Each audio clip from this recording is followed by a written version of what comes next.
Fine. Welcome to today's show, everyone.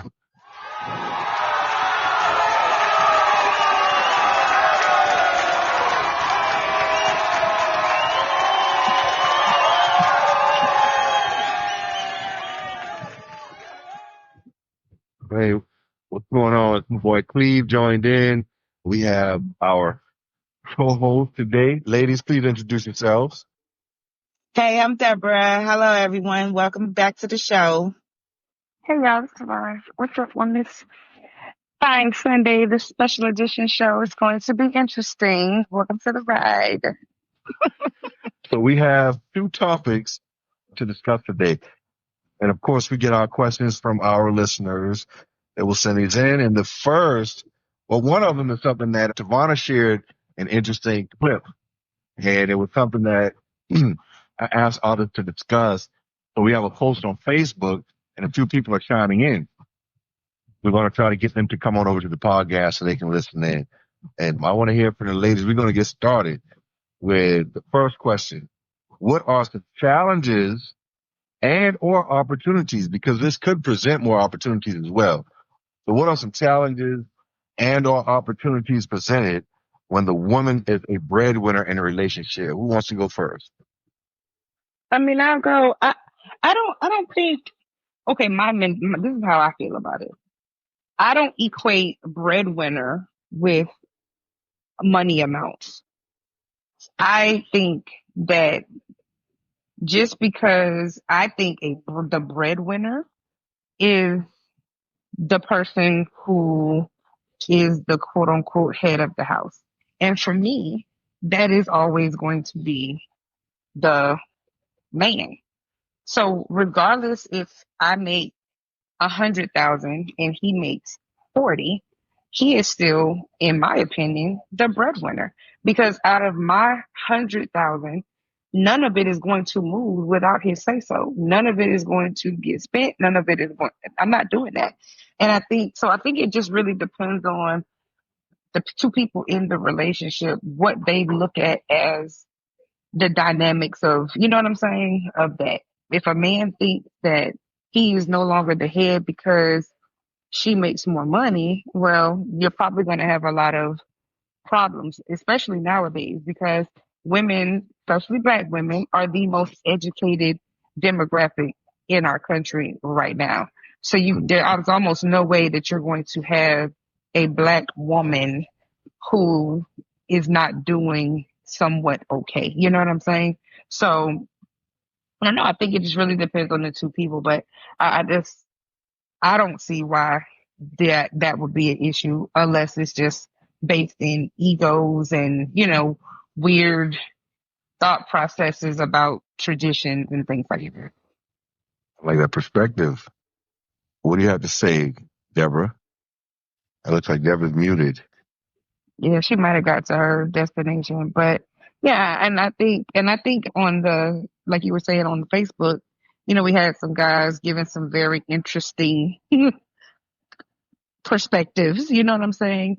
And again, it's just, if you're stuck in that 1950s leave it to beaver, you know what I'm saying, thought process, then, there might be an issue, you know what I mean? Right. But, and you can't have it both ways. If your woman makes more money and she has to work more, but you like being able to go on trips and doing this and wearing whatever, doing whatever you want to do, you can't have it both ways. If this is what comes with being able to afford that lifestyle, then you know what I'm saying? What is the issue? Agreed. Deborah, what were you saying, Deborah? Can y'all hear me? Yes, loud and clear. Okay. I agree with TIvona. Like, that's what I was saying, right before we started recording. Like, it really depends on the two people that are in the relationship and how they look at it. And the fact that we're together and we're doing this together, like she said, money's not going to move without you knowing what's happening. And for me as a woman, like, I'm going to always make sure that that man, is able to be at the forefront, because that's how it's supposed to be, whether I'm making all the money or not. You know what I'm saying? That's how that's supposed to, at least that's how I look at it. That's how it should be. I don't think I should make him feel any less or take anything from him because he doesn't make as much as me.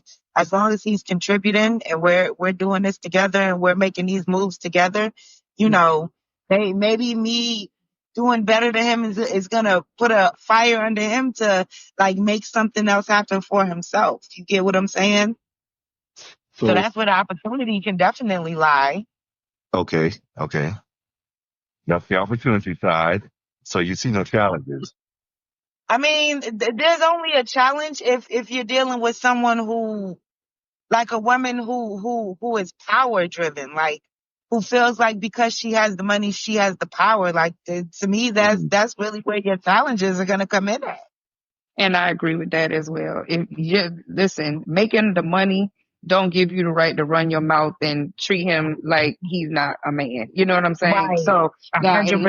if that's what you want to do, you need to be by yourself. Cause ain't too many men gonna stand for that. Can I add P-Tech? How you Yes, ladies sir. doing? Yes, please. This my man, please. Introduce I'm at yourself, work, please. so I'm Hold gonna be on, really brief. quickly, Coach Sean, Okay. if you need to, you may have to mute me because you know my phone does that crazy thing. So Yeah, just every tap the time I try to microphone on the click the bottom. microphone, Tap the mic on the it bottom. won't mute me. Huh? If you mute yourself, you can unmute. I can't though. Okay, I'll mute I'm it. telling you now, every time I All right. touch my microphone, it says call in. Okay, Every okay. single time I touch my I got microphone, it you. says call in. He's muted. Go ahead, please. So I just want to give my 2 cents, and I'm at work, so I'm gonna be brief. Okay. I think there's a big misconception amongst a lot of people when it comes to who runs the house, and somebody else. Someone just Yeah, thank go you, ahead. Coach Sean. Yeah. But I think there's a big misconception about who runs the household and who's the breadwinner, because those are two totally different things. If you ask me, I believe that my wife runs the household, right? If I'm out grinding and if I'm out working and if I'm out doing everything that I need to produce as a provider, there's a lot of decisions in this household that's being made when I'm not here that she has to make because I'm out doing what I need to do to provide. Ultimately, she runs this household. Now, that doesn't necessarily mean she runs me as the husband. Like I'm still the man of the house. I'm still a provider. But technically, for the task that she has in this household, she runs this household. Mhm. And I don't have a problem with that. But guys get it, or women get it confused, or both get it confused that it makes it seem it makes a man seem less masculine because he can't agree to the terms of running his house or his woman running his house. I don't have a problem with my wife running my house. Would you But I have an issue if she made more than you did financially? Nah, because there's been times that she has. Okay. Now there's a difference. She may have made more, but I brought home more. If that makes sense. Right. Yes. I was See what going to touch on that. again? So you know me personally, so you know Right. I have my own business outside of my 9 to 5. Right. I don't pay myself a dime from my business, but if we're talking 9 to 5, yes, she earns more money from a 9 to 5 basis, but I still bring home more money. Okay. Yeah, if that makes sense. But she I makes want to chime in as well. And again, I agree with what you said. I also agree with what the women said, how it comes down to a male's perspective.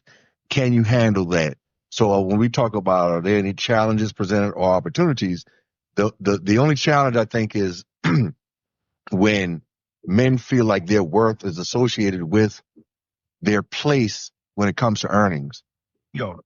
Their ego, exactly. And that's how they put it. If they could, if it's ego driven, they would have an issue with it. Fortunately for me, and it's a generational thing. My dad was a school teacher. My mom worked for the federal government. So she always made more than he did on paper. But my dad was always a hustler. He ran juke joints. He did different things. And we always joke about it that my mom knew that she had him, as a provider. So whatever she earned, she spent. Like whatever she made. I mean, my mom would shop every weekend. So he was like, although she made more, he had more. And for me, since I graduated college, I think every woman that I dated made more money than I did. on paper. But Like, but Coach Sean, I think the video and what we were basing this off is not make more, but it, like y'all are saying, oh yeah, she made more, but I bring more. But the video was basically saying, nah, she's she a got more, breadwinner. period. Right. That's it. Like, we And ain't to talking about men, what you side hustling and all that. We talking about period. Like, I don't care, even with your side hustle, she's she still have running more less. money. Like, you know what I'm saying? Okay. So And he talked about them. Should men evolve? And my question is, I would like some feedback from everybody on that. He asked, should men evolve? And I really would like to know, how should men evolve? Like, in what way? How? And as a woman, how do you all think we should adjust to that? Women, what do you all feel? How do you think we should adjust as men? you should adjust to it by saying it's not 1955, right? Because again, the power structure of of the world has changed, right? In 1955, Black women were not going to. Some had college degrees, of course, you know what I'm saying. But for the most part, how it was the man goes out, he provides, he protects, and the woman stays home. She cooks, she cleans, she takes care of the kids. That's back in the day, right? Most of our great grandparents, stuff, maybe even our parents grew up like that. That's how I grew up. My mom did not work till I was 14, right? So that's what I saw. You know what I'm saying? It was all I knew, that it was weird for a woman to go outside and have to work, or for kids to go to daycare, all that. That was weird to me, right? So, but at the end of but then I ended up being a woman who made considerably more money, right? And it was an issue. It wasn't an issue when it came to the perks. It was an issue just because in his brain it was an issue. Because again, there was nothing that was ever done to devalue, take away that masculine piece. Like, you know what I'm saying? Again, no money moved. No matter how much came in, it was like, what are we doing with this? Here's Well, what can came I ask you in. one question quickly? Sure. Did you continue and I don't know what the roles were. Do you think you acted differently as a wife when you earned more than you would have had he earned more? Like No, you, and I I'm did not not. cooking three No, times. I I'm not still, cooking. no, Okay. no, no, no, no, nope. All Still, right. you see That's my my question. Facebook, I was still Yeah. always, Yeah. That's what I'm saying. right. So I I want the still was listeners doing, to know because I know the you only personally. thing, the only thing that I did different Uh was huh. hired a housekeeper, right? Okay. Because I was like, cleaning toilets, that ain't something that you really, I don't see how that, I Right. don't see how that's going to make you feel like a man. I'm going to cook for you, but I don't think I need to clean these toilets. Like, that's Right. wasting time. Like, you know what I'm saying? Time is money. And if I can pay somebody a couple $100 a month to come in here and make sure that the house is clean, you know what I'm saying? And all I got to do is go to work, cook, take care of the kids, you know what I'm saying? Then we're good Okay. money, you know what I'm saying? So no, absolutely not. And I think if that's the case, there should be no issue. For me, I don't like to see it be an issue only because in his brain, it's an issue. She's not doing anything. It's just that the man can't seem to fathom that she makes more money than me. I think that's weird. Like, what is your issue, dude? And if that is such a big issue to you, maybe you should go and figure out how to make more then. Because what is she supposed to do? Go make less or lessen just so that you don't feel some kind of way? That's weird. But here's why that is, and just to stick to the question real quick, if a man is smart, that there's way more opportunities and challenges if his woman is Right. Right. right, and the problem is his ego, like that's the challenge, but it's not necessarily his fault. It's just how society has us, like whether you may make your man feel like, he's still a king, or he still has that role, the head of, he still leads the house, even though you're making more than him. Society doesn't view him that way. And most women don't view him that way. You see it And on, and I agree. And I agree. and that's the problem. Unfortunately, men are dumb. We are dumb. We're super dumb. We're very naive. We'll take the opinions of others first. Like and because that's when we're on top, that's what feed our ego. And if you're giving him that title, giving him that role, even though you're the breadwinner, what he pays attention more to is the opinion of outsiders, the opinion of social media, the opinion I of agree with that. all of these Absolutely. The women optics. stating that, my man, if a man can't do X, Y, Z and ABC, then, he less of a man. So it's not your perspective of him that becomes the issue. It's the perspective that he gets from others. And Your spouse or your significant other shouldn't have to pay for that. I totally agree with you. But if it gets to that point, just like I said about the woman, if you gonna be the money maker and you think that you can talk to this man any kind of way and whatever, you need to be by yourself. And same thing with a man. If you can't handle the fact that she makes more money than you just because the homeboys know she makes more money than you probably need to be by yourself too, because that's weird. It's crazy. But it's society. It's not just his home, but it's society as a whole. That's just how it was once upon a time. Your father may have led you to believe that, like, you got to be the man in your house. Your grandfather. That's because when they grew up, bread was 12 cents. Yeah. You understand what I'm saying? So now it's again, the world has changed. The world has evolved. And if You you're not haven't evolved with it, then again, you need to be by yourself because that right, is safe. right. I agree. But it's just, again, it still is what it is. Like, the fact still remains that.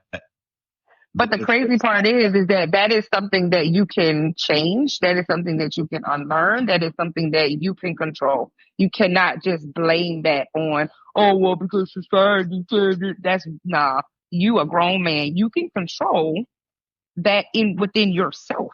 So what does that evolution look like? How do we evolve? I want to say one thing first. I want to hear what you have to say also, TIvona. Talking about the opportunities, one opportunity that comes to mind is when the man is what we consider the higher financial earner, a lot of obligations are placed on him. So he has to be very critical and strategic about how he spends his money and where he places it.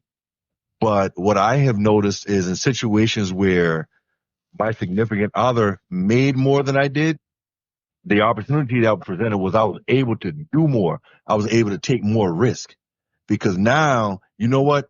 I'm going to try this step show. I'm going to try to have this party because I know if I fail, she can handle the bills this month. I'm going to try to have a boat ride. I'm going to try to invest my money and do things because I'm now with someone who has my back and I have more financial support versus my paycheck is being maxed out. And if anything goes wrong, then my family won't eat type thing. Well, that sounds like common sense, but that's not what, like Cleve said, that's not how most men are going to look at it. Like my Yeah, I'm dad just saying was the the bread. opportunity for the guys that are intimidated by it or have issues with it.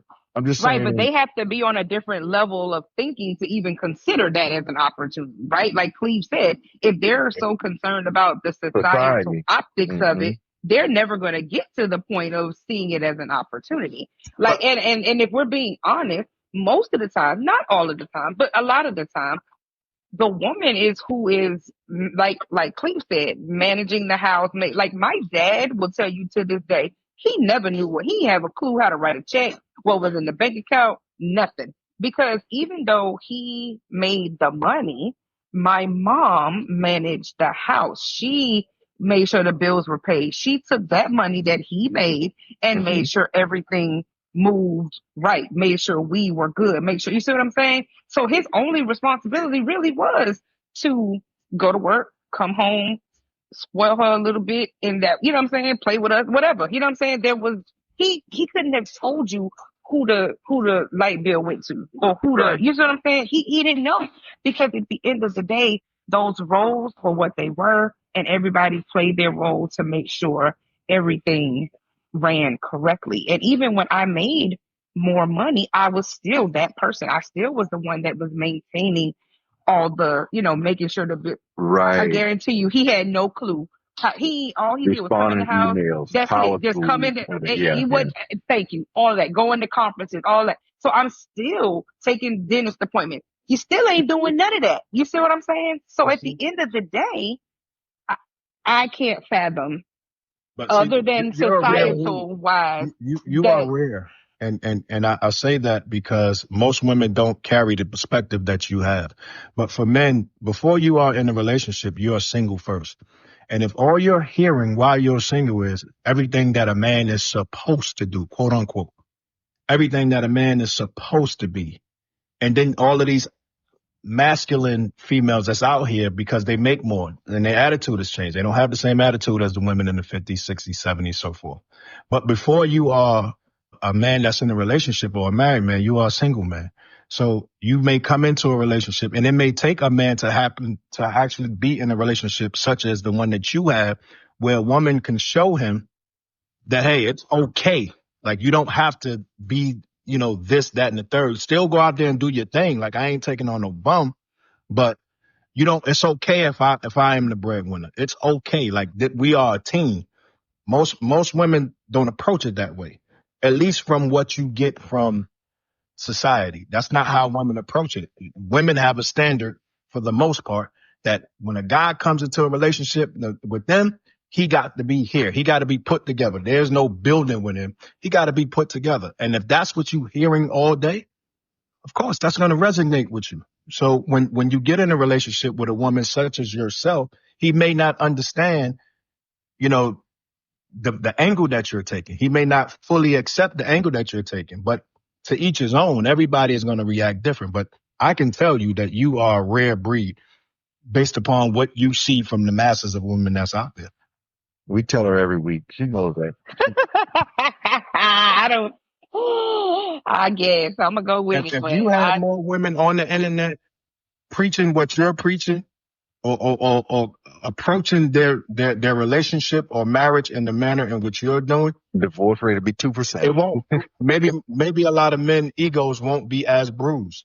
Right. Or they could accept coming into a relationship or know how to approach a lady that is making more than her to begin with. A lot of guys, but you may not know, are intimidated to approach a woman that makes more than them. yeah, and I think it has to. I really do agree that it has to do with those societal things that happen. And I think again, when you talk about the breakdown of especially the black family that took place in the 70s and 80s when black men were going to jail and being killed and you know what I'm saying? When all of that kind of stuff started shifting, you know what I'm saying? And black women had to take on more of these dominant roles that they never had to step into before.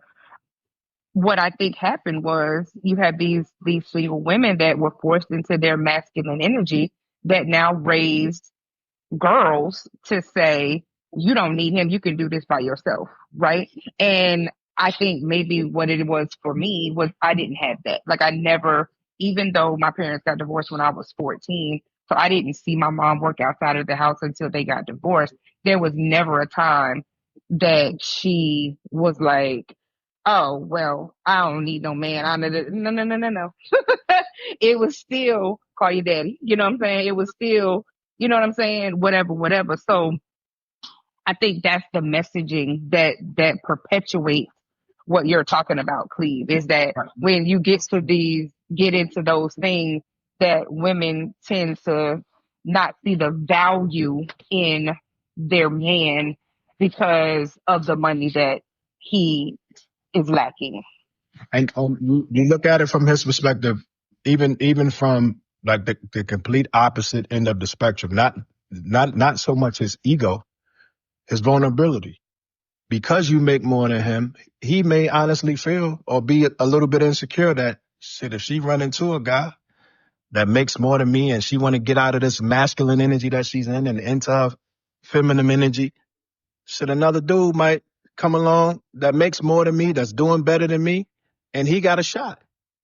Well, and I think what it is as long as you can be in your feminine energy in your house, that's all that matters to us, right? So for 100%. me, I am a boss 98% of the day, right? So when I come home, as soon as I pull into the driveway, I want that to go away. So absolutely, when I cross the threshold, don't ask me no questions. I don't want to make any more decisions.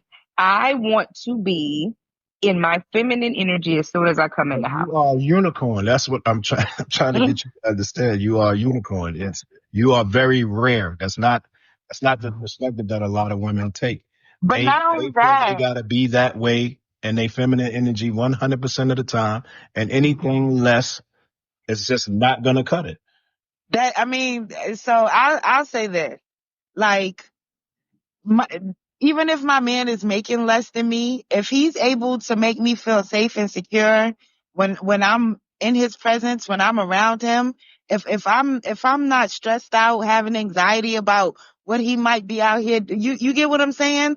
Like, I can be in my feminine energy even though you don't make more than I do. It's just what space are you creating for me to be in my feminine energy? You get what I'm saying? So you don't have to worry about me going elsewhere, me doing anything else with anyone else if someone else is going to come along, because that someone else may come along and he may make way more than I do. And that's not going to put me in my feminine energy though. But that sounds good coming from two females. What about the other 2,000 females that are perpetuating this persona that if the guy doesn't come to the table with X, Y, Z, he's insignificant? Oh, well, then But that, I that's mean, no, well, let's just, first of That's all, what you guys are up against when well, it the, comes to the men. crazy part is anybody over the age of 40 who is taking advice off of social media as to how you should be conducting your love life is No, but crazy. it's not just what he's taking in as 40. What about when he's been hearing the same thing since he was 20 in his 30s, and now he's 40.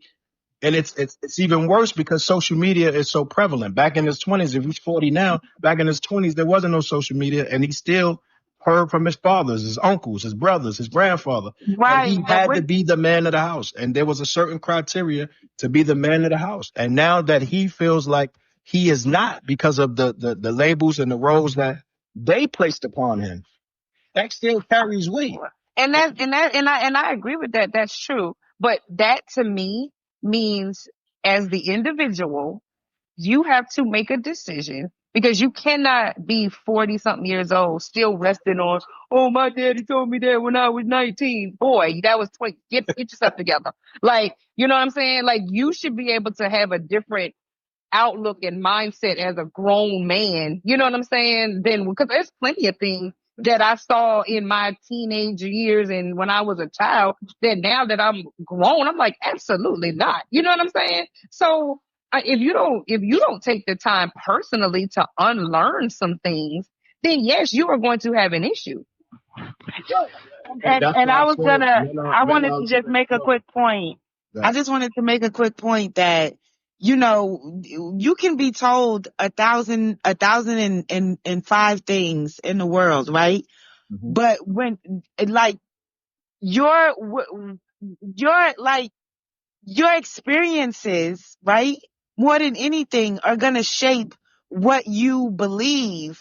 So if regardless of what someone said to you, if you have the good fortune to come in contact with women who make you see and show you that what you've been told is not true, and you choose to stay in that mindset anyways, that is on you, baby. Absolutely. Yeah, that's a fact. That is, but again, you have to understand how men are wired. We are prideful beings, and No, you're a prideful being if you choose to be, because everything is a choice. It's not molecularly you're wired. engraved into your DNA. It's not that way. That's as a man, you're wired that way. No, as Trust a me. man, you're wired that way because that's the programming that you have been given that you can You choose to should be unlearn. prideful as a man, should you Well, not? you should be prideful as a person, period. You should be prideful as a person. Right. But your A man pride should comes take before pride in taking deception. care of his family. Unfortunately, most men think that you have to earn the most money to take care of your family. Okay? And that's a fallacy. So again, if you're not willing to unlearn that train of thought, then it's going to result in something that you don't want it to be. And then you But cannot you would sit have to be around. with somebody such as you ladies for, like, a guy would have to be in a situation similar to what you guys are in, but in your relationship with a guy, for him to see that. Otherwise, he's not going to see that. And unfortunately, he may have to run through 10 different females who view the relationship the exact opposite of you two before he meets somebody. And that's true. But at the end of the day, unfortunately, it shouldn't take running into somebody like the two of us. He should go on that journey for himself to say, hey, listen, I don't want a woman who is like this, and I don't think this, and I don't believe this anymore. So therefore, I can go out here and I can go and approach a woman, and it doesn't matter to me how much money she makes. It doesn't. I saw something on social media the other day, and it said that the reason that people ask you what you do for a living so early on is because they're trying to decide how much respect to give you. That's a fact. And I believe that wholeheartedly. So if you as a man can't get paid, like if you walk up to me and you, hi, how you doing? We chatting, and 2 minutes in, so what do? And if I say I'm a Fortune 500 CEO, if you intimidated off the muscle, you need to walk away. You see what I'm saying? Because there's something wrong with you. Because you knew what happened before you even started. 2 minutes into the conversation, you knew that. And 2 minutes into the conversation, you knew that it sent chills down your spine when I said it. So if that's the case, at that point, why not just walk away? Because you know it's not something that you can handle. But I don't think most men would walk away because I don't think they're intimidated by how much you make. But once you're in the relationship, he may just want to switch the roles. Like, damn, she do everything for me. I just want to do something for her, make her feel like I'm the guy instead of her always maybe having to feel like she's the woman or you understand what I'm saying? Just his. No, I don't, because I don't understand that. Again, check that. If you can't check that because you want to do something, because like, he want to feel like he's doing something better for you. But you know what? But you know what? No, but you know what it is? It's a lot of time not listening, because most women are going to tell you what they need. Your expectation of what you want to give her might not even be what she needs. Like Debra just said, I might need you if I'm in my masculine energy all day and you're home before me. Let the bath be running. That means more to me than you going out buying me a Louis Vuitton bag. So is it what I need from you, or is it you want to provide? Conversation, though. I think the goalpost is shifting. It's not a matter of who's right or who's wrong. It's just at the end of the day, when we're talking about the question, as far as the challenges and the opportunities, a guy has to see the opportunities. He's not going to necessarily see it in the beginning. After being with someone, then he can see. I would encourage all guys to see that there's opportunity. If you want to make more money. Once you are able to see, once she shows you that I don't need you to purchase this for me in order for you to feel like in order for me to make you know that you are the man in this house, that you are the man that I'm loving on. If I don't need you to buy me stuff to do that, like I said, the goalpost is shifting, because that's not what I'm saying. What I'm saying is whether you. I get what you're saying, but listen, but when you see, hold on, let me finish what I was saying.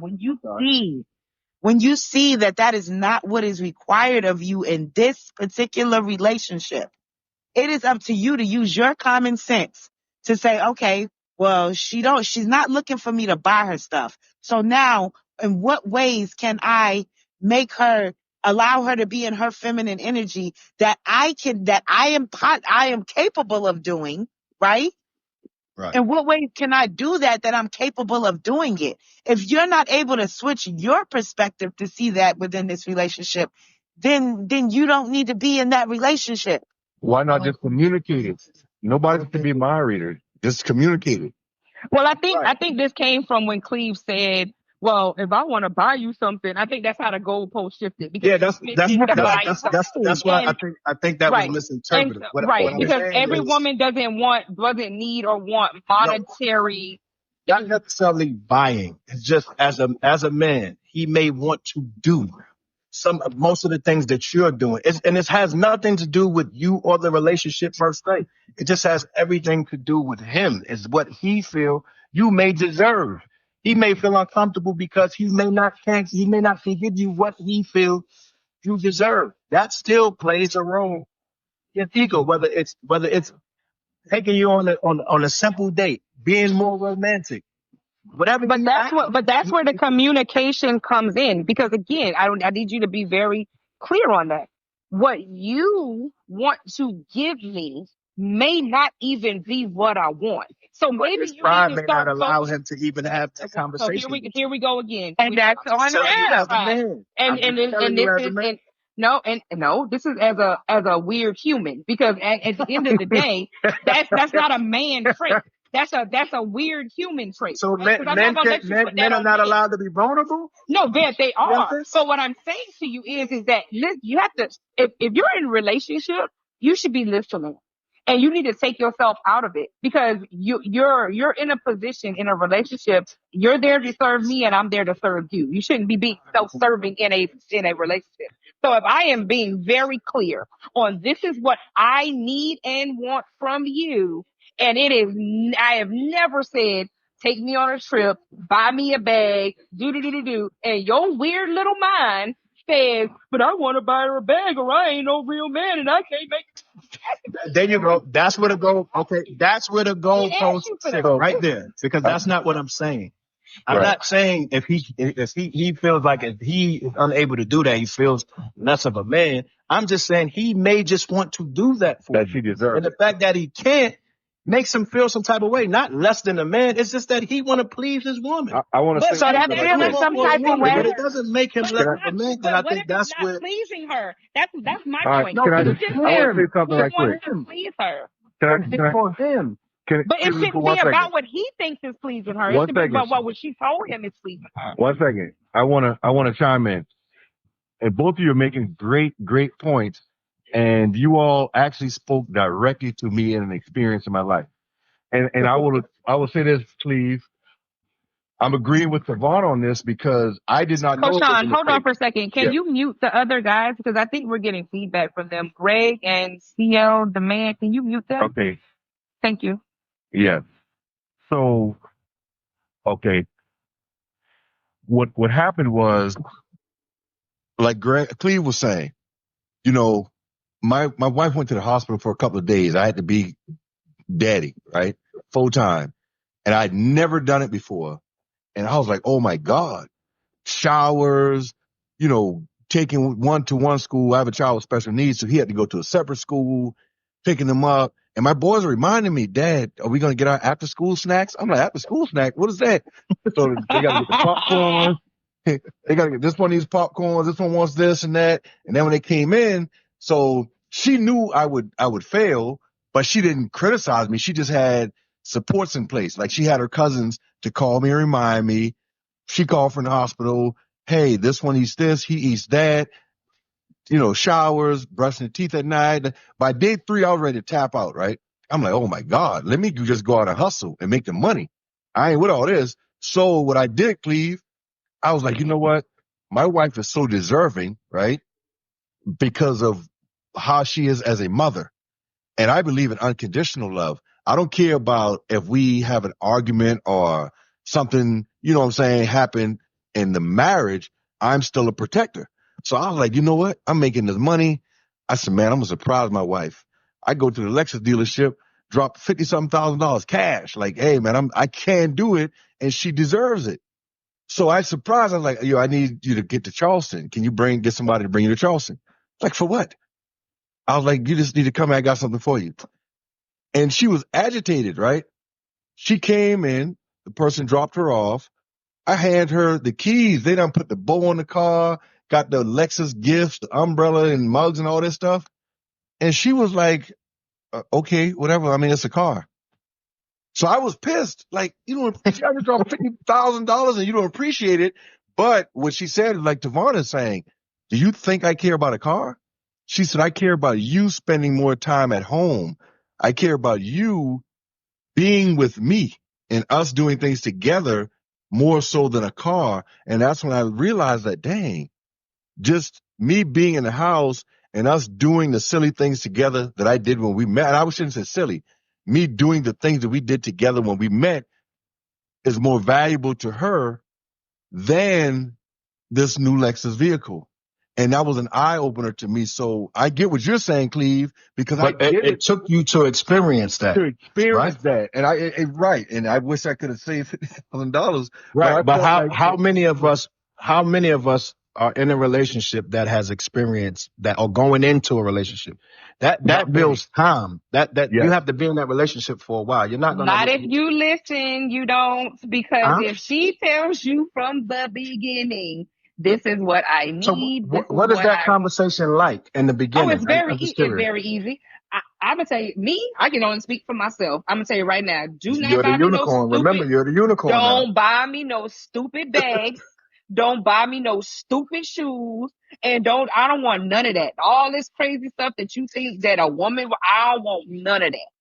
So what Okay. do you If like? you What want to type of do things do you something like? for me, Yes. when I have come home and turned the key in that door, have a bottle with a glass of wine in the bathroom with some bubbles, and you have already made sure these churn is in the bed, that's what I want. I don't Simplicity. want all of that. Like, Simplicity. exactly. And But what I'm but saying, but but what you're as a man, if you think that, again, if you have, like Poshaw did, got in his head thinking, oh, well, I got to do this for her because she's so deserving, that might be great. But if that ain't going to move her, what have you done? What have you done? You didn't do nothing, because it's not something that's going to touch her. And again, this goes back to when we were talking about the love languages, right? You have to speak your partner's love language Yes. fluently. That's And if important. my love language is not gifts, that's number 5 on my list. It's at the bottom of the list. So buying me things is never going to get you there for me, right? Mine is personal quality time and physical touch. So guess what? You better but tap into them too, because that's about the only way you're gonna get some results. Because I don't care about that other stuff. right. So okay, in this particular in the context of the question, what do you think most men are gonna where their mind is gonna gravitate to? I think their mind needs to gravitate to No, listen and not where you think it needs to gravitate. Where do you think it's going to? I don't, unfortunately, I can't even do that, I'm because I'm I I'm, I'm don't going to tell you. operate, I don't know how to operate on assumption, because I'm going to I'm a tell good you. communicator. So I can't fathom I'm going not to being tell able to you. communicate. When you ask, when the question poses, what are the opportunities, or I guess downfalls? I'm not looking at the question. Would you stop being nosy? I told you, hold on for 1 second. When you present the question, right, of the woman being the breadwinner, where do you think most men mind is going to go to? I told you we are simple. The question asks about the woman being the breadwinner. Most men are going to go monetarily off the rip just by looking at that question. So they're not thinking about spending the time, running bubble baths. They're thinking about money, because that's what the question entails. But again, you have to be in that relationship with your significant other to have that understanding. And I don't think that happens from the beginning. If you say, okay, But it should, though, come and on, that's the listen, problem. I just asked you though, and you said, if I come home, you got the kids in bed. Well, if you got kids, then that ain't the beginning. If I come home, you're living together, that's not the beginning. But I can tell you How that does from the that beginning. conversation I go can if tell I meet you at the bar? it does. Oh goodness, let me explain. Here we go, right here. Bam. I meet That's what you. I'm curious. Like, Okay, here because it we goes. simple. I'm telling you, we simple. My name is TIvona. My Mm-hmm. name is Cleve. Okay, how old are you? 45. How old are you? 49. Okay, what do you do? Oh, I own a business. Blah, blah, blah, blah. What do you do? Oh, I work at a bank. Okay, great. How many kids? You got a kid? Okay, what? All this small talk, right? Boom. Mm-hmm. I'm not waiting on him. My next thing is, so what's your love language? Most men probably won't be able to answer that. And you know what? And guess what? It's on the internet. So then you know what? I go to the handy dandy internet and I pull it up, and you take the test right there. Yeah, that's again, you're a unicorn. But most men won't be able to answer that. I know that. And I know that. And if you only knew how many men that I have met that have taken that love language quiz sitting at a bar, it is crazy, because guess what? I don't have time for the craziness. I don't have time to play guessing games. I don't have time for you not to know who, number one, who you are. And I already know who I am. So I need to know that you like what you like and need what you need, because I'm not going to guess that. And nor am I going to make you guess that about me. So Right. once So we have established what those love languages are from the beginning, before I got married, my husband knew, don't buy me nothing crazy. how many fell before him? I don't many, but I remember There my you go. husband he bought me a Pandora bracelet. I remember this like it was yesterday. It was a Pandora bracelet and it had like 14 charms on it, full. So you know how much that cost. And me, guess what I did? Went to the website and looked it up and calculated how much each charm, and it was over 13. I was pissed because I was Right. like, you just bought me a freaking bracelet that costs more than somebody's mortgage. Are you out of your mind? Do you know what bills I could have paid with this? But You are again, definitely a unicorn. so, and I was upset because again, I had already said, don't do that. And Right. he did it anyway. So this is what I'm saying. And this is falling into what Coach Shaw was saying. I said, don't do it.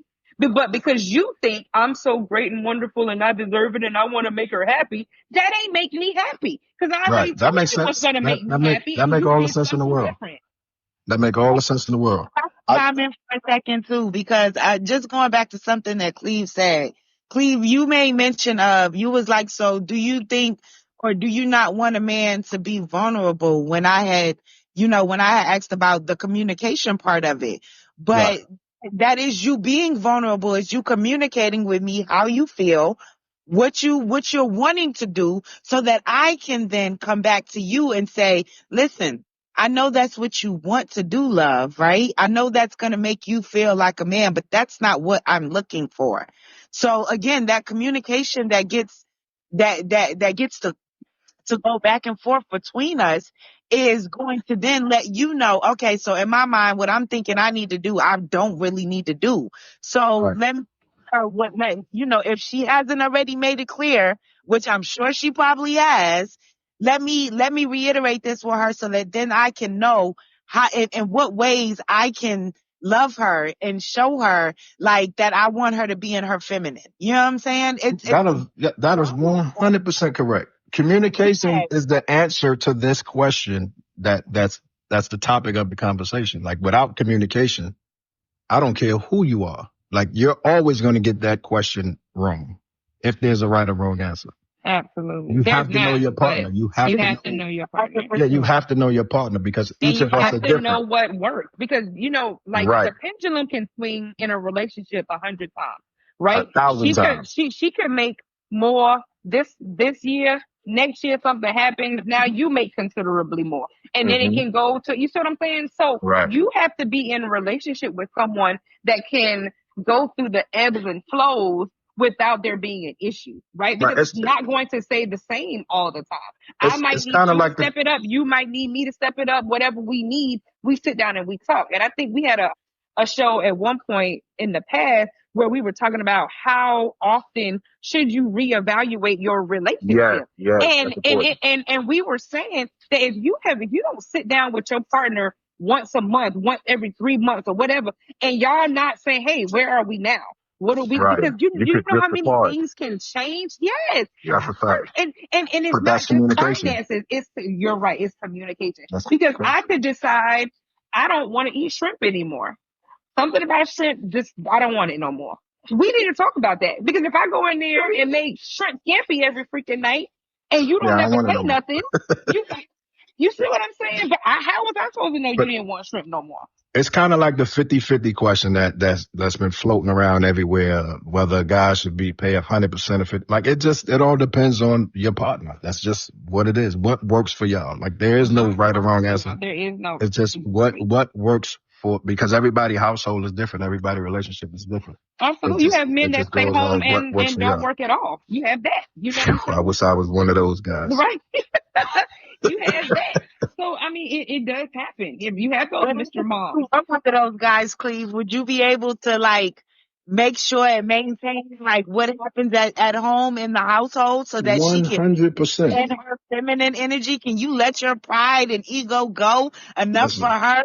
Listen, I've been with my wife since 1996. Oh, wow. Congratulations on that, bro. I've been with my wife since 1996. I don't think it's anything that we haven't seen. Right. My wife has been deployed multiple times. Sometimes you just don't have a choice whether I want to or not. You just have to be in the moment, and you have to, even if you know something you don't know how to do, you better learn it. You got 3 kids.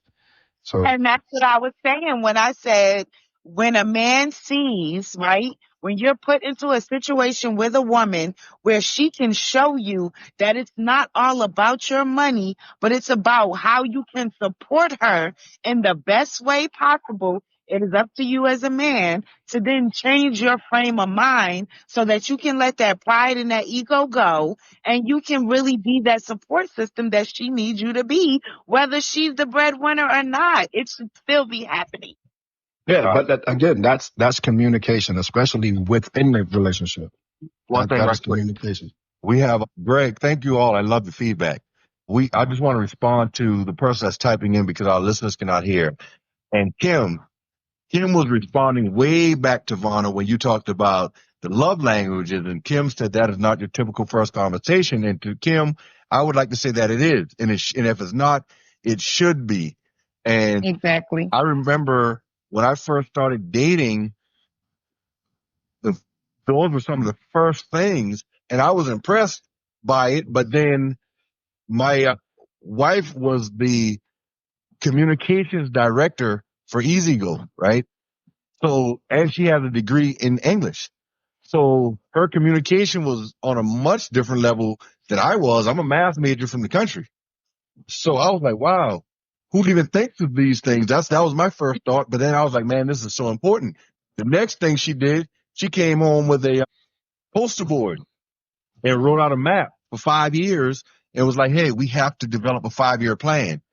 And that ties back to what TIvona was saying. Like, hey, we're going to revisit this after year 1, year 2, year 3. Let's see how we're progressing, what needs to be changed. If you've accomplished some things earlier, what else can be done? So those things are very, very, very important, and they should be discussed, Kim and others as well. Greg, you have the mic. You've been waiting for a while. What do you have to say about this, Greg?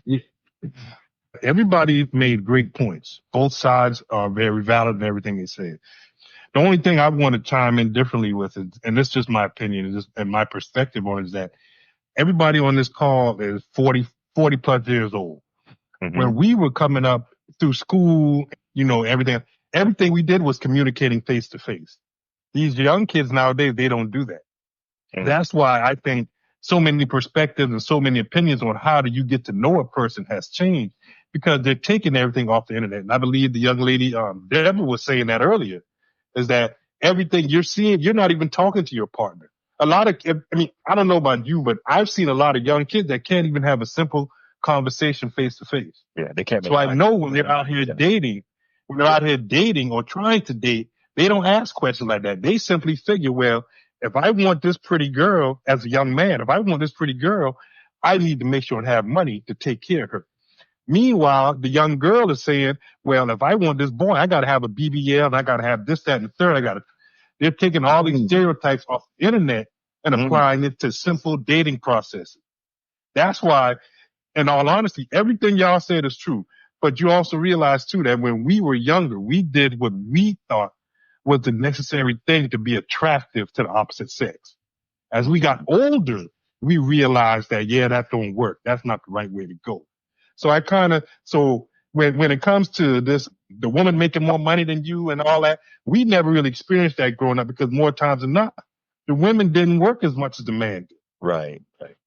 Now within the last maybe 20 years, now things have changed and now things are different where the income disparity between a man and a woman has completely changed.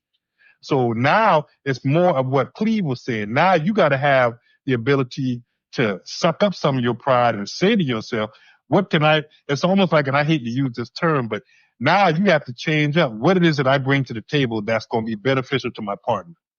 Debra said, well, I don't want you to be out here spending all your money and doing all this, that, and the third. I'd rather you cook me a home cooked meal. Make sure my, bath water's ready.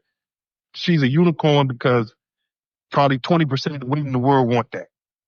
The other 80%, they want a Mercedes in the yard. $500,000 house. They want to go wherever they want to go and spend whatever they want to spend, how they want to spend it. But that's because that's what the media and society is telling you is attractive. That's not what's long term and lasting, because the minute the man doesn't have the money to take care of you, the woman is gone. And Greg, Hold on, I'm sorry. And then the next woman that man runs across, now he's bitter because of the way he did the first one and it didn't work. So now you're piling bad on top of bad. When in my opinion, everything y'all said is right, but the most important thing is communication. And like Coach Sean said, the first conversation you have better be, what do you do for a living? What do you expect out of your partner? How long have you been dating? How long have you been single? Because if somebody's been single for 5 years, something wrong. They can't be attractive and single for 5 years. They can give me all the self-healing and all. I get all that. But you try to tell me in 5 years, you ain't run across one person who was worth dating? That's hard for me to believe. Well, dating and single ain't the same thing now, Greg. Now you can date. I get that. I get all that. I understand. But more times not, when women don't date for the sake of dating. But most women, let me say it like that, excuse me. Yeah, say most. More times than not, women are dating for the purpose of being in a relationship. So when I run across a woman who tells me she is single and has been dating, something is wrong.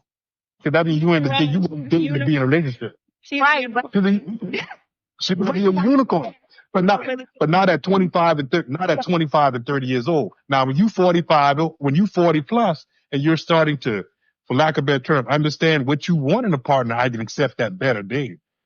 But I'm still talking when you young and you first started to date. Hard for me to believe you 25, 26 years, attractive, well spoken, pretty woman, and you ain't got nobody. Hard for me to believe. It could be that 25, 26-year-old woman is raised by a 45, 50-year-old woman that has taught her you don't have to do that, right? So again, it all goes back to, like you said, how the communication and what's being given, because I absolutely agree. Most of what the kids nowadays are getting, those messages from social media and things like that, if they don't have good parents to combat that, then you are going to see just that. But right now, there are definitely, I have my nieces, my daughter, they in their mid-20s and definitely not dating, definitely not even really looking, because they are focused and they're doing what they're supposed to do, and what they're seeing out here, they know is not worth their time. Also, let me throw this in here, right, as a little tidbit to something you said, Greg, because and I can't speak, I'm not going to speak for all women, but like in a lot of instances, a woman who was not like, who didn't have the opportunity to be taken care of in her younger years, who always had to like get out and go and get it for herself, those are going to be the main women that you find that don't need all of that stuff from a man. Cause baby, I've been doing it, right? I've been in this lifestyle. I've been doing it. But a woman who comes from a different version of a lifestyle where she had that family structure, that where she was taken care of and she didn't have to lift a finger, you know what I'm saying? They're probably not going to be open to a man providing her with support that doesn't look like money. They're going to be more prone to that than a woman who was provided that support and didn't have to even think about a dollar in her coming up. You know what I'm saying? And I be communicating. Yeah, I understand. right. I understand But I say that only because I am one of those women. Like, I wasn't given that, none of that. Like, everything I got out the mud, but it was from watching how not only the women, but also the men in my family hustled to get what they needed to get what they had, whatever. So I just have a natural built-in hustler's mentality, baby. I'ma make it happen regardless, right? So when I find a man that's coming in, I'm not looking for you to make more than me. I'm looking for you to know how to support me and be open to supporting me in the way that I need, and vice versa. Mm-hmm. And that's the point. But and all of that takes communication, though. Oh, there you go. And that's why I feel like young people, and I know we're not young people. I'm just saying, younger people have a hard time because they don't communicate. They don't talk. They are afraid of a conversation that may lead to a fight or a disagreement because they don't understand how to disagree amicably. They don't understand how to just simply say, okay, we gonna agree to disagree, and we're gonna be together. How do we fix this and go forward? They don't know how to do that. It's either my way or the highway too many times. And I'm just saying that. Now, money is, but anytime you put money, and I'm going to say this like this, and you probably ain't going to be happy when I say it. I'm going to just say it. I'm going to be honest. I'm going to say it. You take a woman who feels like she can do anything in the world, and you give her more money than her mate. I'm not saying all the time, but more times than not, she's going to use that as a way to either upset him or to tell him he's less than. And that is another problem. That's another problem that we have in our society is that you are equating a person's worth with the amount of money they make. And maybe you weren't on the call earlier when I said that though, because I made that point to Coach Sean and to TIvona when we first started the show that a woman who does that, does say things like that, she's on a power trip. You get what I'm saying? That money is putting her on a power trip to feel And like she's better than that man, and that I don't agree with. I like. Okay.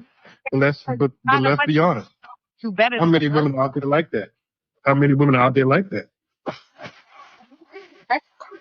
TIvona unicorns. I get it. Me, TIvona, Lizzie, all of us. They call us all unicorns. But you know why? You know why y'all unicorns though? I'm gonna tell you. I'm gonna give you an opinion. I don't know because I don't know any of y'all personally. Don't know any of your backstory. I'm gonna give you an opinion why y'all unicorns. Because at some point in time, an elder in your life, a woman, aunt, sister, somebody, told you that's not the best way to go about living your life. These young kids nowadays, to see this is something that I know we all grew up through during this time. You remember when babies was having babies? 18, 19, 20-year-old girls having kids.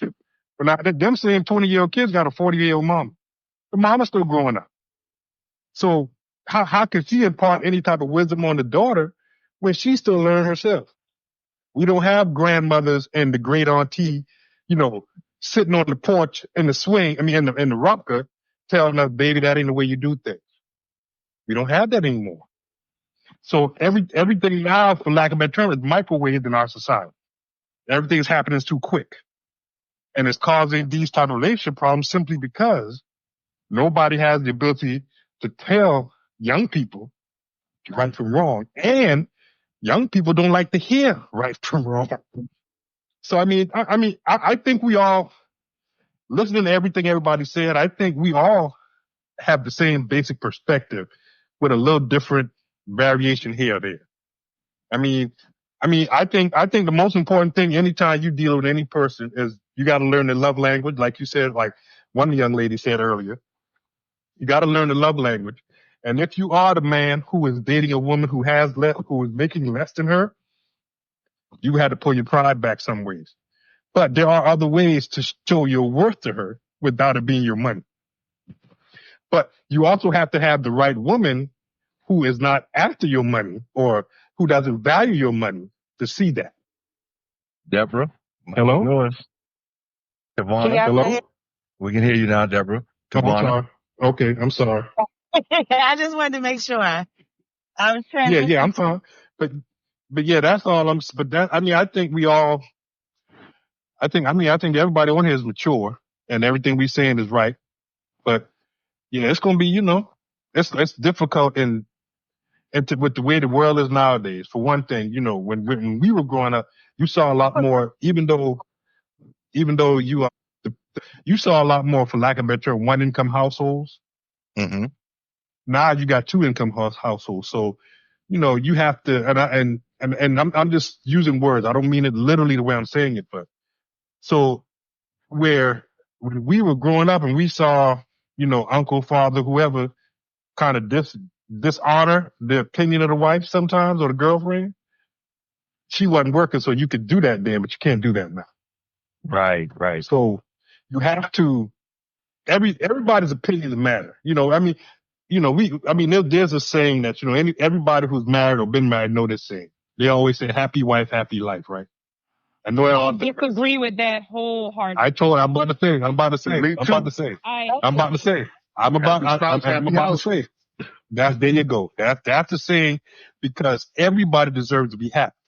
But the flip side to that is that in order for everybody to be happy, everybody has to have an opinion, and everybody's opinion needs to be valued. And we still as a society haven't really picked up on that yet. And let me not even say so as a community. I'm just talking about black people. I ain't gonna talk about whatever everybody. I'm talking about us. We still haven't picked up on that. We still think, if, to some degree, if the man make more money, he should have to say so. But then on the flip side, when the woman make more money, she should have to say so.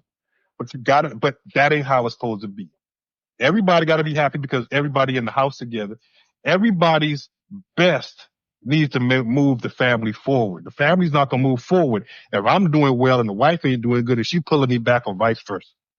That's not the way to do it. Everybody got to be happy. You can't come home as a husband and demand your wife, who working just as many hours as you, to cook every day. And I'm going to use that as an example. Some days you got to be prepared to either pick up dinner on the way home, or you get home early and you cook. That way everybody feels valued. If you're not doing that, you're going to be detrimental to your relationship.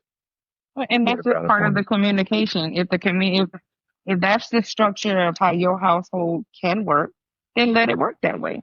But let me ask you this. Let me ask you a question. Let me ask you one question. Is that something you really need to communicate to me? That because we all got to eat every day. Do I need you to tell me? Hey, absolutely. I'm not gonna get. I'm gonna get home late today. You got to find a way for. I mean, I'm just saying, I'm just using it. So you'd be surprised. What you're telling me. So what you're telling me. You have to communicate. Yes. Yeah, you can. Is this Debra or TIvona I'm talking to? TIvona.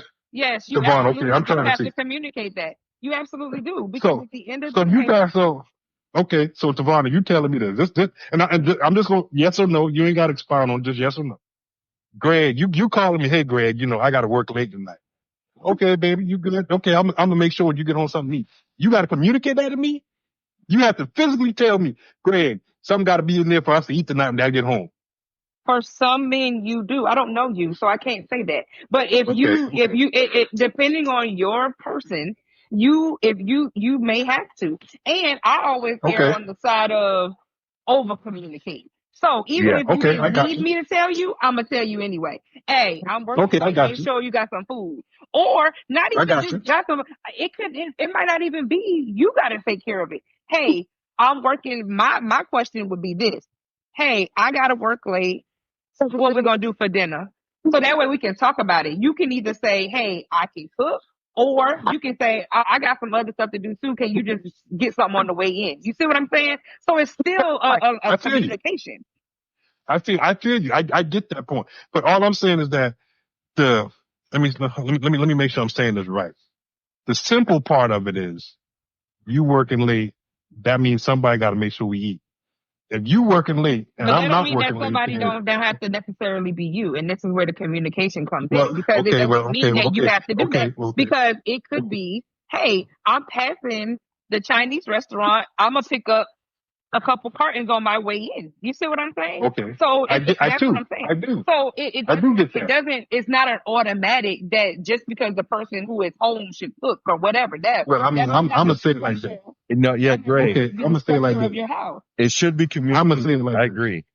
I'm gonna say it like this. Like this. Maybe it's me and just me. I'm gonna say it's me.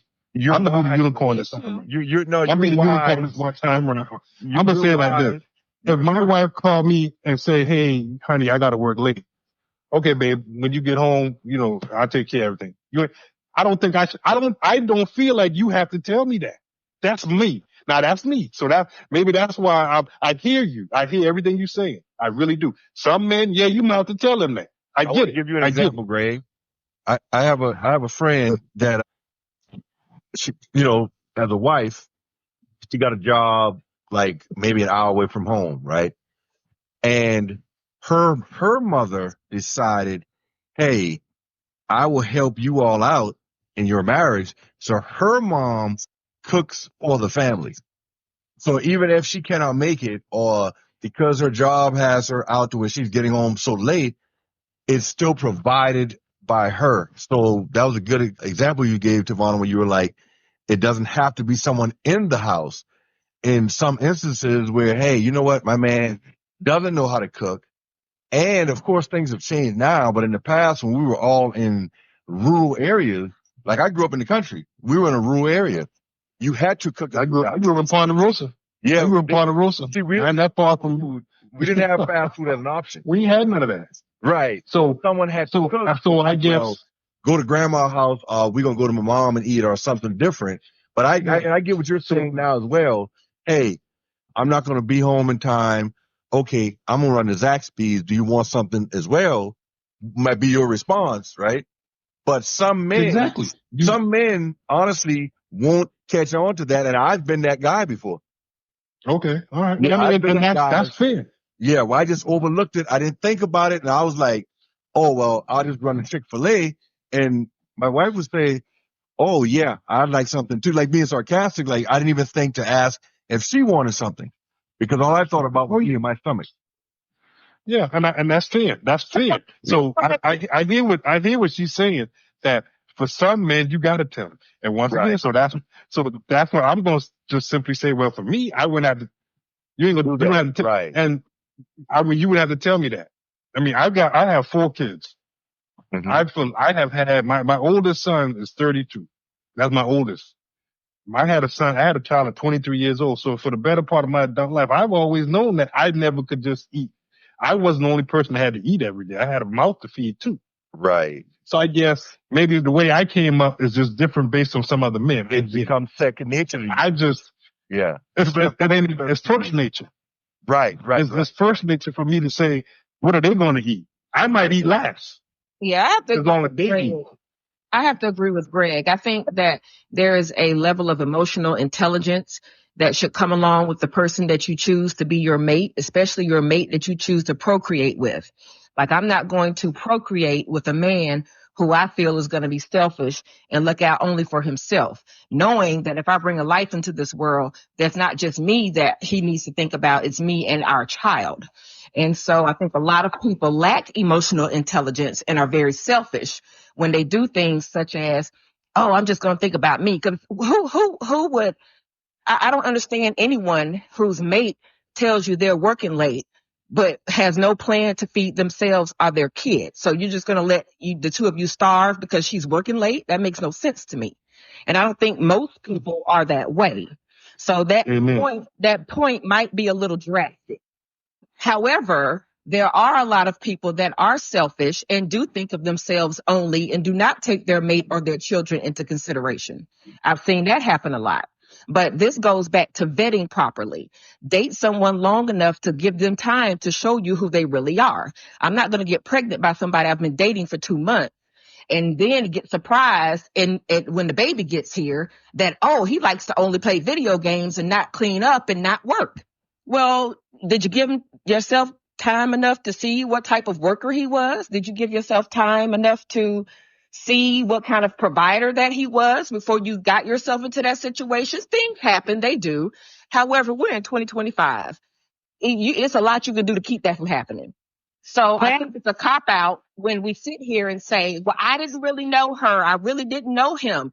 No, you didn't give yourself time to know him or her. And then something was said about how babies were having babies, and so now they're moms in their 40s. I agree with that. However, I was told two lives ago or 2 shows ago that this has been going on forever. So what's changed then? If babies have been having babies since the beginning of time, why is it worse now than it was then? So we need to look deeper about what the problem is and stop blaming it on, we don't have grandmamas. Yeah, I agree with that. We don't have the village. I agree with that. Grandmothers, you have the grandfathers. I agree with that. But I also want to throw out there, let me also throw this one thing out there too that's a misnomer. Mm-hmm. Black women have always worked. Very few people, I don't know, I might have had one friend whose mom was a stay-at-home mom. My grandmothers both worked. My grandfathers both worked. My aunts all worked. So me personally, I don't know too many Black women who had the luxury of being stay-at-home moms. So Black women have always worked. They may not have been the breadwinner, i.e. they made the most money, but they've always worked. So I want to dispel that misnomer right there. Well, I mean, when I said that, I wasn't trying to say that Black women didn't work.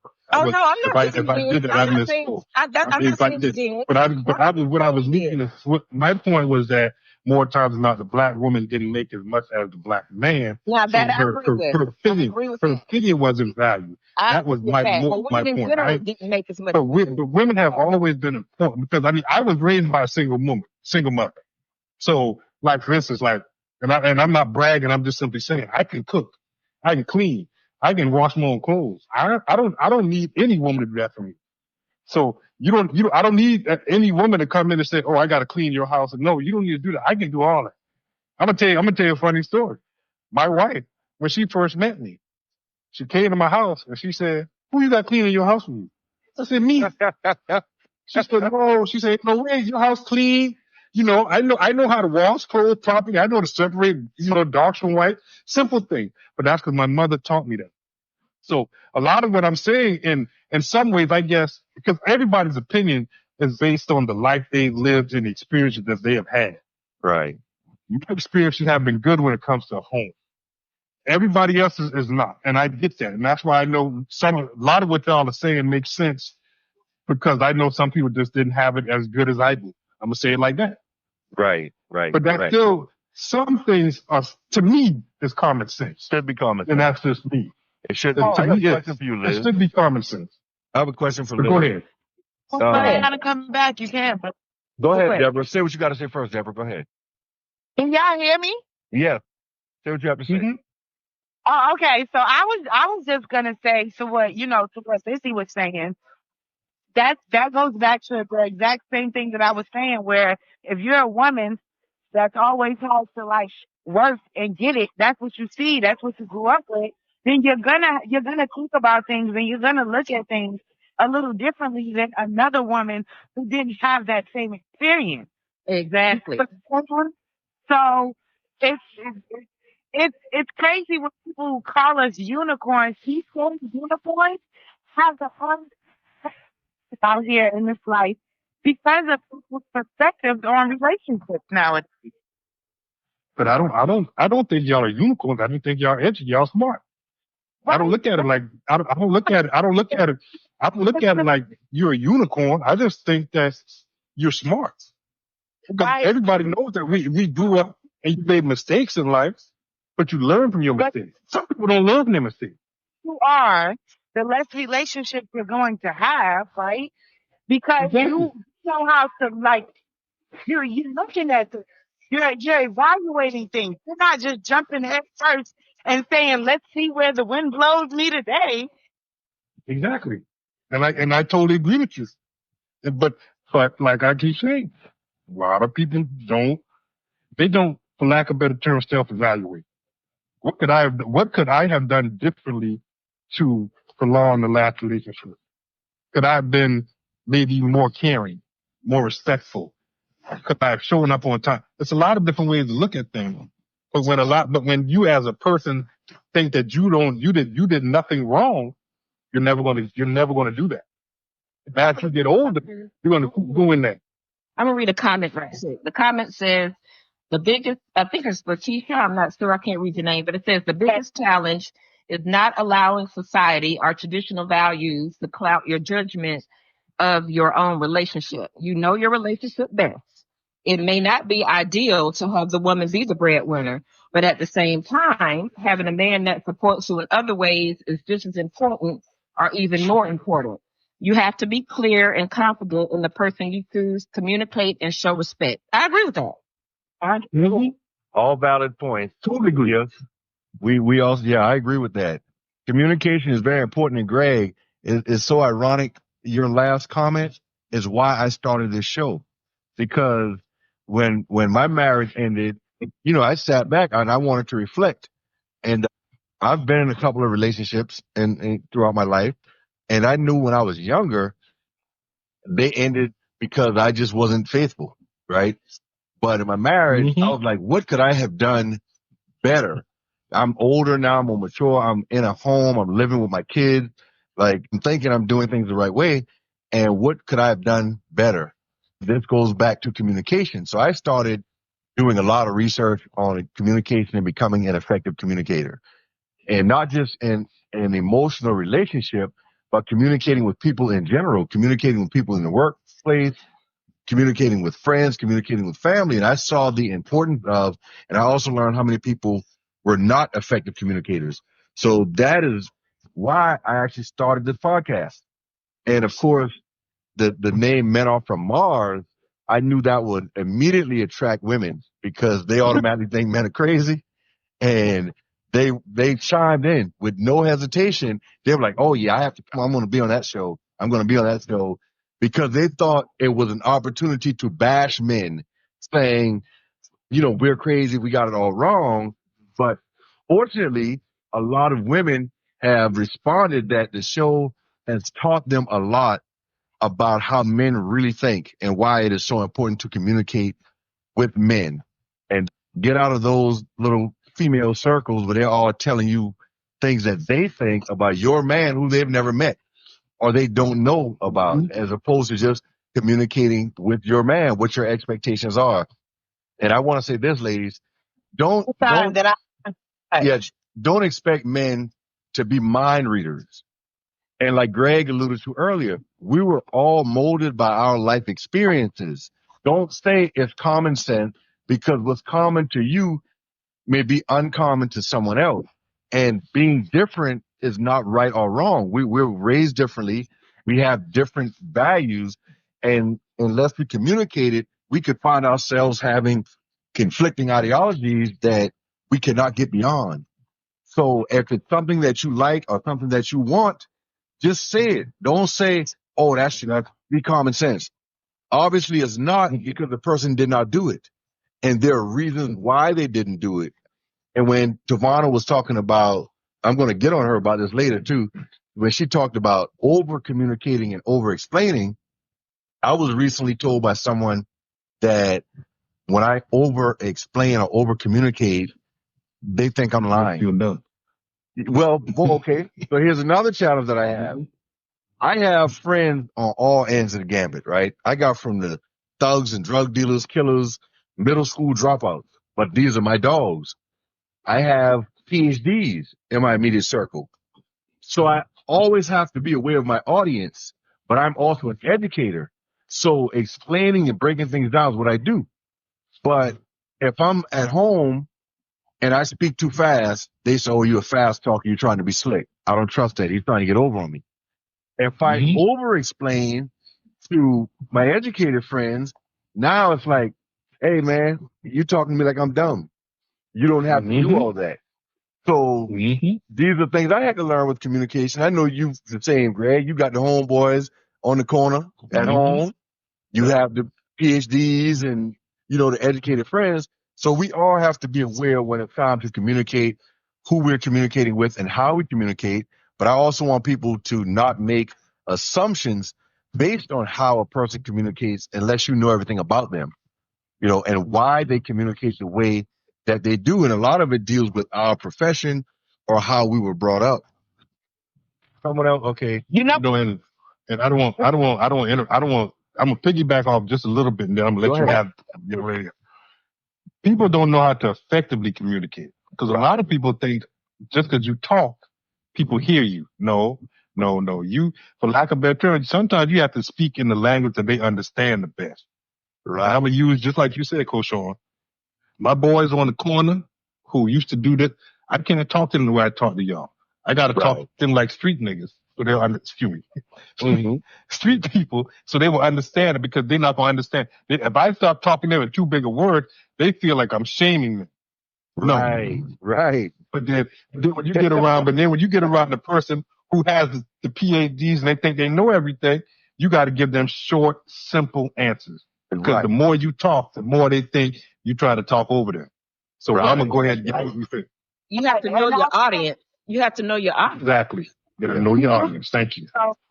What's funny is I'm from New York, and I get so many people who will not trust what I say just off the fact that they say, "Oh, you from New York? You a city slicker. You just like." Y'all think y'all smarter than everybody. Y'all think y'all know it all. No sense whatsoever because that doesn't make me a city slicker just because I grew up there. Like y'all do, Debra. No, I'm just playing. Hey, I agree with y'all. New Them York up people north is folks, different. they different. I can't put some words together. I ain't gonna lie to you about that. I can't put some words together, but I don't think that's because I'm from New York. I think that's because I've learned a lot and understand how to deal with people and speak to people. And so, like Coach Sean said, I can be a room full of drug dealers. I could be in a room full of businessmen. I know how to handle myself either way because I've been on both spectrums, of the pendulum, regardless. So, But I think you've been exposed to a lot too. So there are a lot of people that haven't been. There are a lot of people who have never left their state. So all they know are the people in their neighborhood. And if everybody in your neighborhood is like you and support what you do, when you step outside of that, you don't understand why they don't understand you. Right. Say that again, please. I said there are a lot of people who haven't been exposed to things outside of where they come from, meaning they people who've never even left their state. So when they do step out of their comfort zone, they leave their neighborhood and they encounter people from other parts of the world, especially other parts of the world, not let alone another state.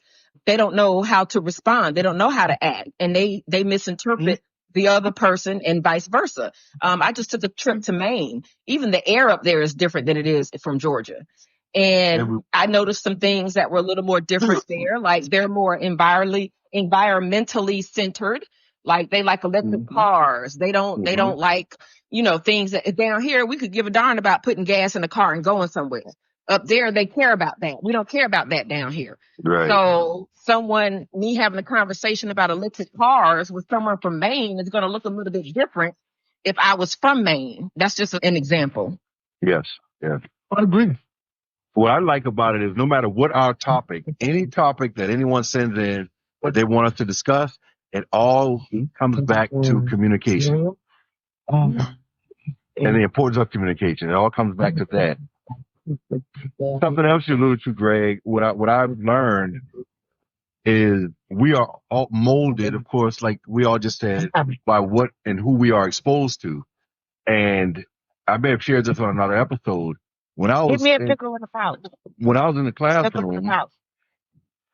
classroom, my female students came to me one day and they were like, "Man, Mr. Mitchell, we wish you were here. You should have been here years ago." And I was like, y'all like my class or whatnot? And they were like, "No, you changed the guys around here." I'm like, "What do you mean?" So they started naming their schoolmates who were acting gay, I guess. And they were saying the guys were gay. I said, "No, they're not like that. Don't say those things about them." Like, "No, I'm telling you, Mr. Mitchell, you have to see them outside of your class." I'm like, "What?" They said, "Yeah, whenever they hit your door, they stand up, they talk with bass in their voice, and they try to act like you." And I realized how much influence I had on these young men. And that was like 15 plus years ago. And just recently, I caught myself with a young man. He came to my office. He was talking to me. And I was treating him like my grandfather used to treat me. I said, "Hey, man, sit up. Hold your shoulders back." And as he talked, he was like staring off to the side. So I moved my head in his line of sight, like, "Hey, I'm over here, bro. Make eye contact with me." And by the end of the day, his English teacher came back to me and she said, "Mr. Mitchell, what did you do with," she called the young man's name. And I told her, and she said, "That one conversation you had with him, he is now speaking up. He's sitting straight up and he has more confidence." And of course, I shouldn't impose all of my views on him, but I realized how important communication, being able to communicate effectively is. And I also learned the impression that people have based on how you communicate. Things that they're going to think about you if you're staring at the floor, if you're acting timid and afraid. So again, sometimes we tie into, emotional relationships, but we also have to be conscious of communicating with people in general. And I want to commend all of you for that, because earlier when Cleve was talking, Debra had to kind of, "Oh, wait a minute, I'm talking." And I laughed to myself because Cleve was from New York as well, Debra. So you got a little dose of your own medicine. And it's different with Greg being a Southerner and his Southern hospitality. He's always kind of like gentle first, but clear in what he's saying and somewhat apologetic whenever, he talks over someone. But I want to thank you all. This is some great feedback. Tank, we haven't heard from Tank at all today, or Unique. Nicole, what do you all have to say? What are some challenges and or opportunities presented when the woman is the breadwinner in a relationship? One challenge I've experienced myself is you can be the breadwinner, but you're always throwing that out there, a relationship ain't gonna work. And I experienced that personally in my younger days. Give me an example. My first wife, man, and all she talked about is how much more money she made than me and this, that, and the other. And yeah, you made the money, but she was in the Navy. So you're gone for a week at a time, but I'm there with a newborn and a 5-year-old. So I'm running the house by myself per se. You were funneling the money, but I'm running the house. So I was in there at 21, 22 years old. Mm. So, So if you could do anything differently, what would you communicate to her if you could go back 20 years or whatever? I wouldn't do anything differently, to be honest, because those lessons molded me to know what I need to do now and what I'll accept and what I'm not going to accept. Can I ask a question, please? Go ahead. Tank, did you try to communicate to your first wife how you felt and how she was making you feel? I didn't. I was young and I was working at Home Depot I just got out of the Air Force making like $15 an hour. We got 2 kids. Back then I was less vocal, but now, yeah. Mm-hmm. I ain't tolerating it. There's a whole lot of disrespect. Okay. Yeah. So you that's what I was going to ask you. If you had okay, let me ask you another question. If you had communicated to her that, do you think she would have changed? H no, boy. H no. Okay. Well, so see, now that goes back to what we were talking about earlier. Sometimes even in a situation when you want to communicate to the person and they're not receptive to your communication, does you no good anyway. But go ahead, Tank. Like TIvona was saying about those single mothers raising daughters that, oh, you don't need a man. And that's what I dealt with. Oh, I don't need no man, blah, blah, blah, blah, blah. You get your stuff and get out. So she was on deployment. This when we split up. While she was gone 8 months. While deployed, I moved the whole house, moved kids, house, everything. She called me while she was on deployment. She's like, when I come back, I want you gone. Sure enough, she came back. Next day, I was gone. I ain't looked back. I think that oftentimes people misinterpret breadwinner as head of household, and that's not what that is. The two aren't the same. They can be the same, but you can be the breadwinner, but allow your man to be the head of the household. But again, that takes a lot of maturity in today's age, I believe. And I'm going to keep saying this over and over again. It goes back to vetting. When you're dating someone, and what we say all the time about communication, that's something that needs to be discussed when you're in the dating stages. Like, what do you expect from me? How much do you make? Not on the first date, but, you do need to know how much your mate makes. And if your wife or potential wife makes more than you, is this going to be a problem down the road? Is this going to affect the way you view me as a man? Is this going to make you not see me as the head of the household? Or do you even see me as the head of the household? How do you feel about that? What does that look like for you? Those are questions that need to be asked. I mean, a valid point where money does not make you, if you understand that, okay, this person is still the head of the household, regardless of income. But again, like we all said, that takes a certain level of maturity.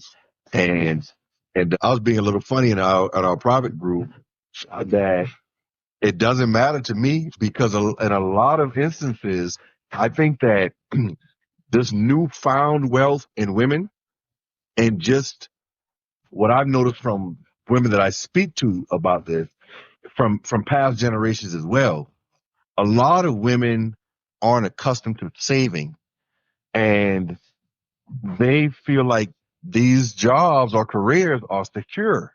So they'll spend the entire paycheck. They'll have credit cards rolling automatically, and they just know, hey, I'm working, I'll pay it, and they make money to spend. So I could be with someone where I'm making $75,000, $80,000, and she's making $150,000, and I know that I will have more money saved than that woman would have, and do what you want to do with it. You know, it's yours. But it honestly never ever bothers me, because regardless of what I make, I've always felt like I should be the provider, and the bills are my responsibility. Because if I'm a man living alone, I have to pay all the bills. So having a wife and kids in the home shouldn't change that. That's just me. I'm not going to say how someone else should run their house, but that's just me. And I think that is just an abundance of opportunities, because if you're making your money and you don't have to spend anything, if something happens, you should have something saved, or you should be able to contribute if for some reason there's something unexpected or there's a need. So I look at it as a beneficial opportunity more so than a challenge. And then income should not equate to disrespect. Just because you make more money, that doesn't mean you feel the need to talk to someone differently. And the last thing, when you talked about Liz, I agree. You know, my great grandmother worked. She was a school teacher. My grandmother worked. You know, they didn't have high paying jobs, but they all worked, and they came home and they still took care of the house. So that is why I laugh to myself when I hear women now say, oh, I'm supposed to go out and work and still come home and do X, Y, Z. That has been done for generations. And cases where women didn't have luxury vehicles, they carpooled, they caught buses to and from work, but they still came home and took care of their house. So now it's like women are always saying, oh, I'm supposed to go to work all day and still come home and feed you. Like that's something new. So I don't choose that argument. I just laugh about it to myself, but that's something that always baffles me when I hear it. I'll let someone else have the floor. Unique, what do you have to say, man? Hey, I wasn't going to say much, fellas. Hello, everybody. How y'all doing today? I know football is, we out of football season, man, but I was actually out working with some kids today, so I got in a little late. So I'm listening to you guys talk, man, and to be honest, I hear a lot of people talking about, communication, being able to communicate. And I hear a lot of guys talking about, it's okay. I'm still a man in the house. As my wife makes more money than me as well. But again, you got to look at these from different angles, and and who your spouse is, or who your significant other is, because of a beta male doesn't mind, his wife being the alpha or the breadwinner, or, or being the head of the damn household. That's on him. If it works for him, he likes it. I love it. I love it for him. So that's just the one point I wanted to bring up, man. Other than that, again, it comes back to communication. You need to be able to communicate that to your significant other. What are you expecting out of this relationship? So that's my thought. Hi, everybody. Hey. This is Nicole. Okay. Go ahead, Nicole. How are you? Hello, Nicole. Hello, Nicole. I'm sorry. Hello. Y'all still dry. I'm sorry. My dog in my face. I'm sorry. Yeah. I just wanted to say I'm listening to the topic, and a little biased about it, but money has never been when I was married, I believe I was the breadwinner, but it was never a money topic. My ex-husband to this day, he always tell me, he'll send me a text or something, show me the money, something like that. And I'd be like, I don't even have no money. And he'll be, if nobody else got no money, I know you got money. But it was never a downplay, because I feel like it doesn't matter who makes the money. A dude is allowed that respect to be the head of the household, hoping that they take the responsibility on to be the head of the household. But the boasting and the carrying on, because you could be the breadwinner today, he could be the breadwinner tomorrow. So where does that take you back at? And that's just my input on it. Guys, what are some opportunities that you see? being with a woman that earns more money than you? Are there opportunities or benefits to? I mean, there are, excuse me, there are definitely opportunities and benefits to it. Probably the biggest benefit is depending on if she's making more money than you and her job is more time consuming, then you have a chance to nurture and have a better input on your kids because you spend more time with them. So that's definitely an opportunity / benefit of that. And also it gives you a chance to just to show her that you're a bigger person than just about a title or a set of responsibilities that the world thinks you should carry because you're the man. I mean, because I mean, this is just me once again. This is my opinion on everything. Everybody got to be happy. And whatever it takes for you as the man in the house to make everybody in the house happy is what you should take on.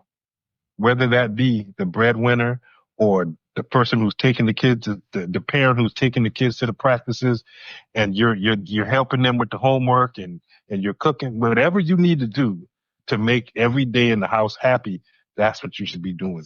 So that's what I would consider to be my benefit or opportunity. It's just, I just want to, I'm taking everything a day at a time.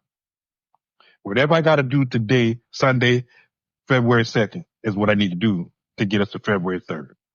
And then we worry about February 3rd when we get there. I mean, so, but every man ain't like that. I get that. I understand that. Every man ain't like that. But I mean, I would tell you like this. I don't remember if it was Cleve or it was Tank or who said it earlier that they would love to be a stay-at-home dad. If I could be a stay-at-home dad, I don't even know where I begin and how fulfilling that would be for me. Because that would allow me to have, and this is a catchword, but it's still just, you would have total control or the total ability to shape and mold your kids. What man in his right mind don't want that? Right. I mean, cause when you pass away, the only thing you left in this world is your kids. Yeah, you got friends and family, but your kids are a direct representation of you. And if I got the ability to mold my kids in my form and my shape, male and female, that's the greatest thing I think I can do. Because money ain't going with me when I die. My title at the job ain't going with me. But the kids I leave here, there's your legacy. The kids I leave here are, well, what you gonna remember? Exactly. Because if we knew each other as a community individually, and I pass away a day tomorrow, and you saw my daughter 2 weeks from now, and she was acting exactly like I would act, you would say, man, he really did a good job with her. Right. That's the legacy we should all aspire to, in my opinion. Yeah, we want to leave our kids finances, but we really want to leave our kids is knowledge and life lessons so they don't make the mistakes we made growing up. And that ties back to Debra. And that's what I think. And Liz, when they talked about what changed, and that what you just talked about, Greg, is so important to me. And I think what changed is we left our village. We left our communities. We left the family property, and growing up where we had, family members, close friends that treated us like family, that loved us like family. And right now, many of us live in communities where we don't know who lives 4 houses down. We don't know who lives next door. We don't know who lives next door. Fortunately for me, I'm blessed that, we were still on family's property. And I grew up in a rural area where I can get in a car right now, travel through my entire town, and tell you who lives where and how they related as such and such grandmother, uncle, this person, that person. So when you go to a new community and you don't know, now you don't have that support system. It also impacts you financially as a family because, in the past, hey, at the bus stop, 20 kids get off the bus. Whoever parent is not home, they go to the neighbor's house, they'll eat, they'll be fed until mom and dad get home. And if mom has to drop some peanut butter, hot dogs, and bread off to that person's house, knowing that their child goes there after school, that's what we did. Or I repay you on the weekends. All the kids are at my house on the weekends. I got the fries and burgers. Now everything costs money. When we grew up, just to play sports, and we were very competitive and made varsity teams. Some of us went off to college just from neighborhood ball courts, playing ball in the manor. On the weekends, we're going to shoot up to Ponderosa, see what it's like playing against them, go in the forest, play against them. Now, everybody trying to go to North Charleston. You can't go to North Charleston. No, he ain't going to North Charleston. Fight in North Charleston. So you couldn't go to North Charleston. They fight over there, but we every place else there, West Africa, we were good. Midnight basketball, but now just to get the skills, your kids have to get signed up for AAU. You got to buy these $20 socks, $300 every tournament every weekend. And there's a cost associated with everything now. and again, like you said, because kids lack communication skills, they lack conflict resolution skills. Man, I'm a administrator over the alternative program. So many kids don't know how to effectively communicate, and they just what they call nut up. And because they lack communication skills, because they lack conflict resolution skills, you're going to get kicked out of school because someone looked at you. Do you think about how crazy that sounds? Someone looked at you in the classroom. Now you're ready to argue and affect your entire career. Because once you get expelled, now you're graduating a year later. Your cohort has been in the workforce a year ahead of you, making $50,000, $60,000 a year before you. So that one fight has cost you $60,000 in the long run. And that's just the way that I look at it, because they lack those skills. So students need soft skills. Now schools offer social emotional learning, because this whole technology era where kids no longer communicate, everybody's facing a tablet or a phone is having a negative impact on us outside of in your home. You know, man, these 2 hours go by so fast. We're in our closing 90 seconds, you all. I want to hear some last second thoughts and comments. Please share what you have to say. I thank y'all for allowing me to speak today. I appreciate this, and I'm looking forward to the next time.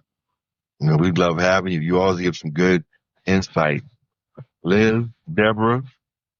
Liz is saying it won't let her back in. I'm trying to get you in, Liz. I'm in. Oh, okay. No, I was just going to say, as always, it was a great topic, and it's always great to have dialogue with people who have some common sense without it turning into a brouhaha. So I enjoyed it. Everybody has some great perspectives today. You know, we appreciate the men's perspective. We appreciate the women's perspective. Everybody made great points. So, and it all comes back to communication at the end of the day. If we don't teach our youngins how to communicate, they're not going to grow up knowing how to communicate, even in this day and age. It's up to us.